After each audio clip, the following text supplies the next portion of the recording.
Hi, and welcome to Bloody Good Reads. I'm your host, Mark Goddard, and we are back to horror after a few episodes of crime. And this week's guest is a dark fiction horror writer. His books, The White and Scratched, came out end of last year and start of this year as well. And his brand new book, 2 Minutes with the Devil, is coming out through our good friends at D&T Publishing. Welcome to the podcast this week, Matt Michelli.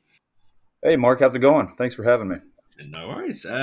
What we like to do here on Bloody Good Reads is force authors to pick 3 books they love, because I am a bastard. But before we get to that point, and before we get into your brand new book, what I like to ask all my guests is, how did you get into the horror genre? I've always been into edgier stuff, and when I was a kid, I loved horror movies. My dad kind of got me into the creature feature things, and then kind of the love for it just came from that. I started writing more transgressive, kind of dark humor kind of stuff initially, and then kind of went into the horror genre and haven't looked back. Brilliant. So what was your kind of reading habits growing up? What was the books that you would normally go for kind of on the genre? I mean, Goosebumps stuff, obviously. I didn't read as much as a lot of people, but I watched a lot of scary movies. I think that played a part in it. We played a lot of scary games as kids. So we did the Bloody Mary thing. We had a whole group, but we all came back with stories each day at school, and the sinks were running with blood, and all kinds of stuff. I don't know if it was true or not anymore. But I'm thinking the first full-length novel I ever read and that I actually loved was Mary Shelley's Frankenstein. Okay. I just remember laying in my room and reading that thing and knocking it out, and it was a brick, and it was quite an accomplishment. But yeah. So yeah, your typical scary kid stuff, and then Mary Shelley's Frankenstein was one I remember. The rest I can't recollect what I read. It's been 30 something years, I guess. So. So what kind of got you into writing? What was it that was you always quite into writing growing up, or was it more of a grown up kind of after school? I've always been creative. So my family we're pretty decent artists. I dabbled in music a little bit. When it came into writing, I always say it kind of films by P.T. Anderson and Chuck Palahniuk, his books kind of spawned the idea to start writing some screenplays, and that's what I initially started with. And again, it was dark humor. This was long before I had an email address, so these scripts are gone for good. This was a long time ago when I borrowed my neighbor's computer and worked on them. But from there, I started reading more Chuck Palahniuk, and then Bret Easton Ellis was a big person for me. And then I decided to take a crack at a novel, and somehow got a terrible novel published. This was probably 12, 13 years ago. Mm-hmm. It was a train wreck. I didn't know who I was as a writer. I didn't have a voice. I was really trying to emulate, Chuck Palahniuk and that transgressive style poorly, I might add. But yeah, that book still haunts me today. People are like, "Oh, did you write this?" I'm like, "Yes, but you're not going to get it. It's long gone." And lucky you don't. And then more recently, I guess when the pandemic hit, I got back into writing. I guess I hadn't written in a long time, and I just decided I wanted to go straight horror genre and kind of focus on that and improve on it. Read several books on how to improve on it. Spent time doing that and doing some short stories, and got placed in some anthologies and whatnot, and kind of went from there. And I think I'm better at the full length stuff. Well, I say full length, novella length. I'll never write a 400-page novel. It's just not going to happen. You're not going to write The Stand.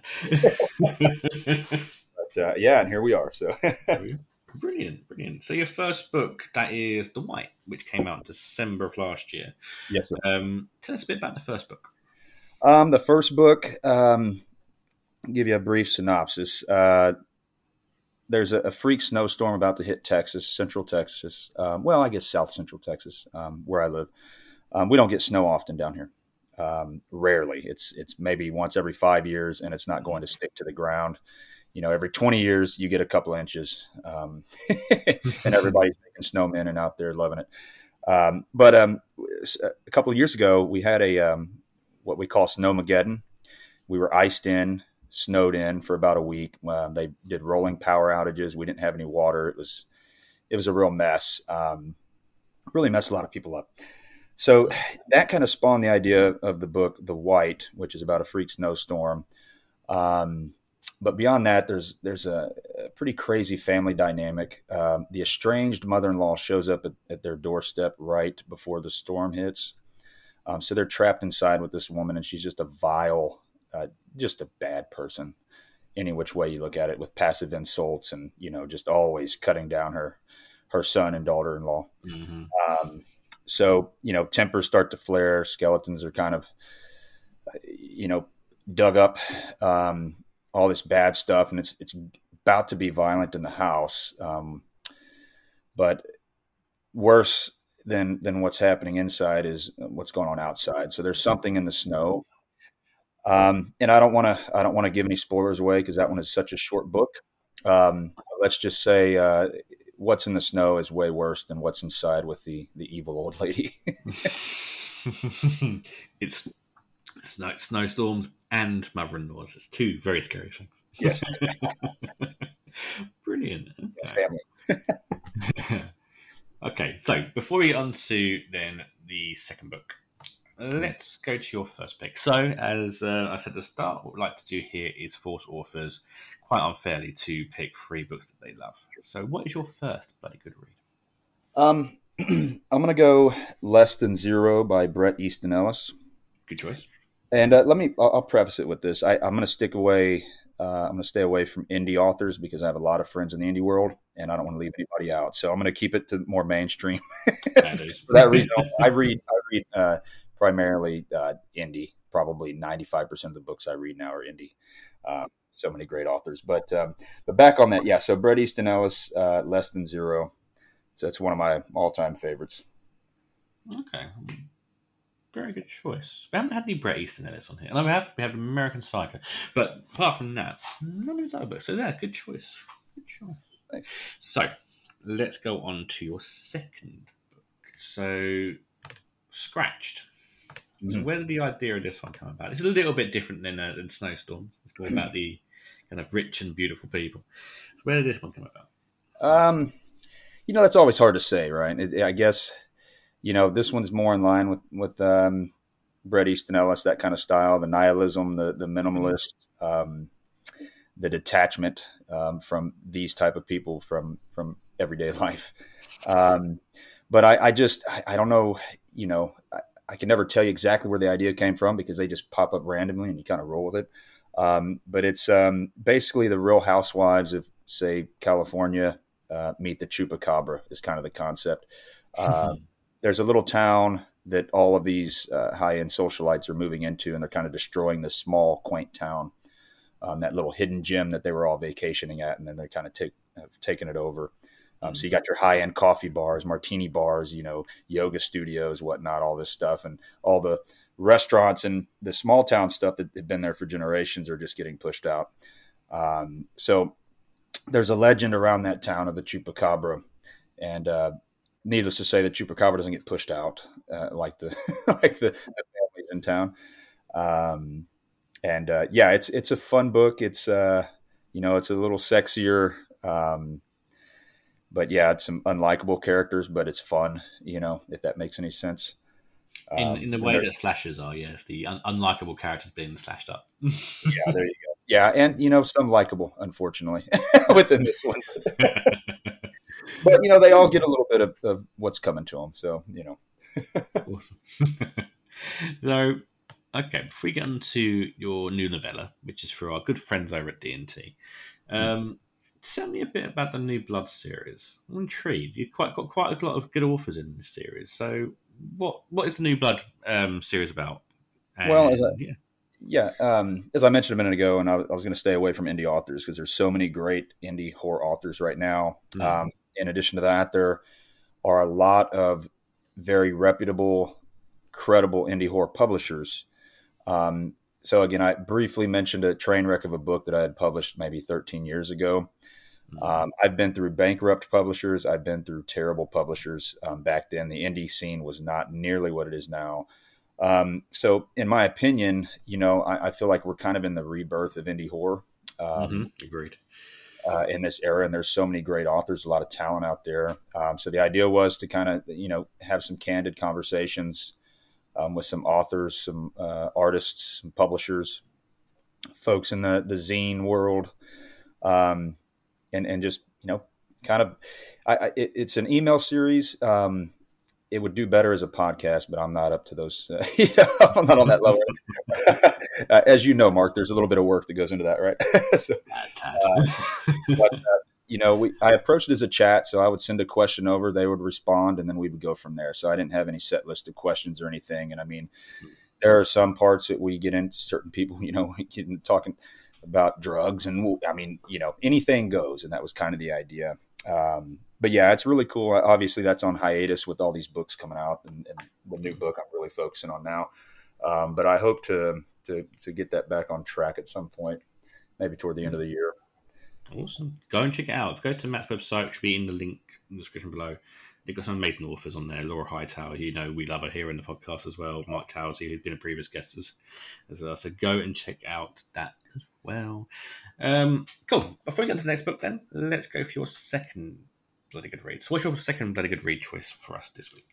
Okay, so this one's really going to excite you. I know what it is already. Go for it. Again, I don't know if your listeners or you have ever heard of this guy, Stephen King. I believe. I have no idea who this person is. No, I am going to go a King novel, and I know you always joke about that, but actually, not a novel. It's the short story collection Night Shift. Good trick. Yeah, and honestly, I've never read one of his novels because they're way too long. That's just not my style. But his short stories, I'm a big fan, and there are some, great stories in there. I think most of them have been turned into movies at this point. That's how good they are. There's one story in particular that if I can't sleep in the middle of the night, I'll wake up and I'll read. I'll turn on my Kindle and I'll read for a bit, and hopefully that'll put me back to sleep. And in this particular instance, I was reading Children of the Corn. And I could not go back to sleep. That, in my opinion, is one of the creepiest stories I've ever read. For whatever reason, that one really resonated with me. I haven't watched the movies. I won't watch them. It's just it got to me. One of those stories. It just it really got to me. So well done on his part. The dysfunctional, the husband and wife are going through their thing, and then showing up in that town. It was just a feeling of helplessness throughout. So. Well done, Stephen King. I think he's got a bright future. Again, never heard of him. The indie names I keep hearing today. Brilliant choice. Now, Night Shift, we've had it a couple of times, I believe, in the podcast. 80-odd episodes. I forget which ones people pick. But when it comes to Stephen King, anyway. It's a great collection, actually, to be fair. It's... some of the most amazing kind of stories and films come out of that as well. So that's a good pick. Very good. And I think, and that one in particular too, if people are looking to get into the horror genre, maybe they haven't read horror, I think that's a very good starting point for just general horror. They're going to get a little bit of everything, which is another reason I chose that one. But brilliant. And yeah, there's so many versions of Children of the Corn, so it's hard to know where not to watch. So yeah, awesome. Right, so your brand new novella, which seems very 80s, which I do like, is coming out. It's actually out. Came out June 2nd. There you go. Came out June 2nd, so it's out now. And that is 2 Minutes with the Devil through D&T Publishing. So tell us a bit about the novella.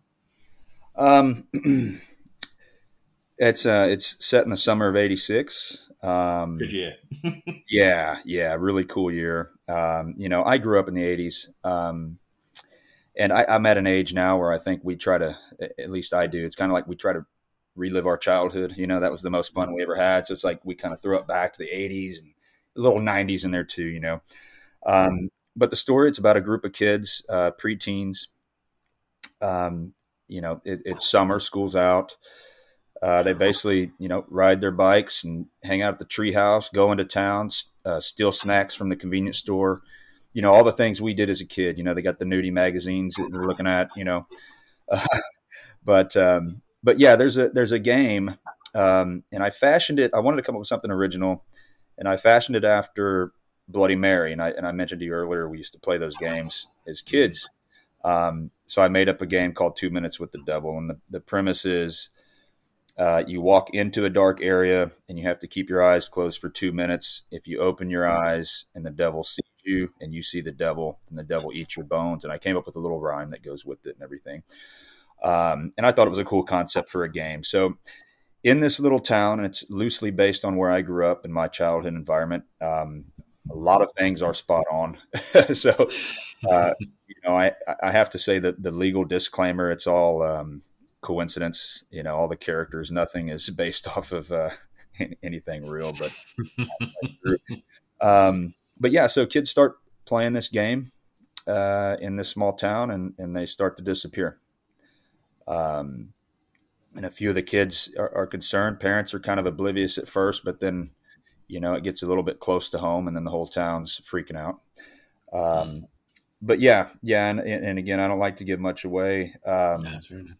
But yeah, it's a group of kids kind of coming of age. There's a love story in there. There's, some salty language, as in any 80s movie or book. Of course.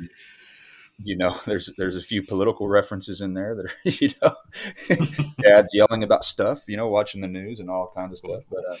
But it's a lot of fun. Again, being that it's loosely based on my environment growing up, this one really kind of tugged at my heart, and certain characters and things that happened to them, it really got to me. So yeah, it's my favorite piece of writing so far. And again, a lot of it's that 80s nostalgia. It's just fun. And an amazing cover as well. I love the cover on this one. Don Noble, he's actually designed all three for me. And he was one of the folks that I interviewed in the New Blood series as well. And I kind of got to know him on a personal level. And I'm one of those people. I'm pretty loyal. Once I build something with somebody, a relationship, I'm pretty loyal, and he hasn't done me wrong yet. So I'm kind of sticking with him for the art. And yeah, he knocked it out of the park. It was exactly what I wanted. I mean, all three covers are amazing. I love the cover of Scratch. It has got that very Bret Easton Ellis feel to it as well. Mm-hmm. So he's done really good for you. Oh, he's killed it. He's killed it. There you go. So that is the brand new book, 2 Minutes with the Devil. Go and get it now. I've got it to read. I've read the first few pages because you know what I'm like on this podcast. I'm awful at reading. I'm so slow. And I've, too many authors, too many books in one go. But it is really good. If you do like stuff like Stranger Things and Boy's Life, you're going to love this completely. So go and check it out now. So let's go to your third and final Bloody Good Read. So what is your third choice this week? Third choice, and it's... I chose this one. It's my favorite book of all time.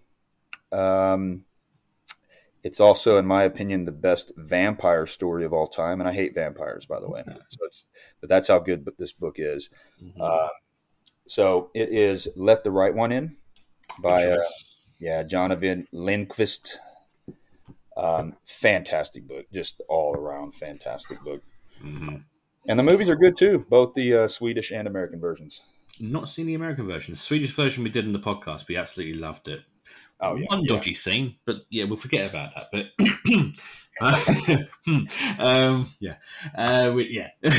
but no, it's an amazing book, and he's a really good writer. Picked up. I forgot the name of the book now. It's got one I picked up recently. Was one of his ones actually. Yeah, brilliant choice. No, I do love the movies, and I've not had a chance to read. I've got the book sitting there. I've got 2 copies of the book, strangely. But it's definitely on my list to read, definitely. And yeah, he's such a great author as well. So brilliant choice. Brilliant choice. Yeah. There you go. So again, thank you so much for coming on the podcast. I'm really looking forward to catching up on some of your previous work as well as your new book as well. What are you working on coming up? Is there anything in the pipeline? I've got one story I've got to write for an anthology that I was invited to be in. and then from there, I'm taking a little bit of a breather, and I'll probably kick it back into gear toward the end of the year. I wrote, I released on my own a 3-part short story called A Halloween Story, and I'm going to do a Halloween Story 2 this Halloween and just self-release. And it'll be 3 short stories that kind of tie in together with the spirit of Halloween. But outside of that, not a whole lot. With the 3 books coming out in 6 months, that's a lot of books. Yeah. It's a quite the task. So I really loaded heavy up front, and I'm going to take my foot off the gas. But yeah. I don't blame you. Thank you, Matt, for coming on the podcast this week. Where can people find you if you'd like to be found? I'm on Instagram, Michelli World. That's MICHELIWORLD. They can go to my website and contact me through that at mattmichelli.com. Facebook, Matt Michelli World. That's my author page. But yeah, I'd love to connect. If anybody wants to get in touch, I'll be happy to correspond with them. And also, the new novella is much better than my elevator pitch. I know I like to ramble on those quite a bit. I think that's the hardest part of being an author is the actual elevator pitch. The novel is no problem. A lot of people say the same. It's trying to promote your book is harder than actually writing it. Oh yeah. What's this book about? Well, yeah. But I know from everything I've heard so far, I've been heard nothing but praise for the book on other social media sites. So, go and check out the book. You have to go and check it out. It's just amazing. Thank you so much for coming on the podcast this week. As always, a huge shout out to our sponsor, Abominable Book Club. They're the UK's best and biggest horror and thriller book box service, bringing the wonders of a haunted bookshop straight to your door each month. You can either get the Bare Bones box, which is just books, and books are awesome, but you can also get the Full Guts box as well. It is a brand new book, a possibly haunted second-hand book, and an indie title as well thrown in there for good measure. You can also get badges, drinks, canvas bag. Keep saying about the canvas bag. It's amazing. You can buy it on their website as well. If you did miss out on that box, go and get it. It is pretty cool. You can also get drinks, snacks, and everything in there as well. It's my favourite thing each month. I can't go a whole month without getting this box, and I'm loving it. We had some many great authors come out of here as well, so go and check it out. And use the code BloodyGoodReads at checkout to get 10% off your next box. And it is UK and around the world as well, so don't feel like you can't do it if you're not in the UK. Also, catch us over on Twitter at BloodyGoodReads, on Instagram at BloodyGoodReads, and over on bloodygoodreads.co.uk, where we have film reviews, book reviews, the odd feature here and there. I had a great feature from my good friend Mark Allen Gunnels as well, who's perfect for Pride Month as well. Go and check out his feature. It's an amazing little kind of top 5 there. And you can always catch me over on my 2 other side projects, both movies, weirdly. You've got the monthly podcast, Bloody Good Screen, where myself, Niall, Chloe, and Marcus try and find the best and the worst movies out there. This month's episode, just gone, is Evil Dead 2013, Cocaine Shark, not Cocaine Bear, Cocaine Shark, and that was an awful movie. And the Grand Budapest Hotel. And we were joined on that episode by Hunter Shea, who normally joins me on the B Movie podcast part of it as well. We've also had our interview with Bomani Story, as we've mentioned multiple times. Go and check out that interview. And our next episode is going to be, I believe, Alien and Predator. And we'll be joined by Hunter Shea again for that as well. So go and check that out. Go and follow us on social medias. If you love the podcast, give us a like and a subscribe wherever you get your podcast. And I've been your host, Mike Goddard, and I'll see you next time.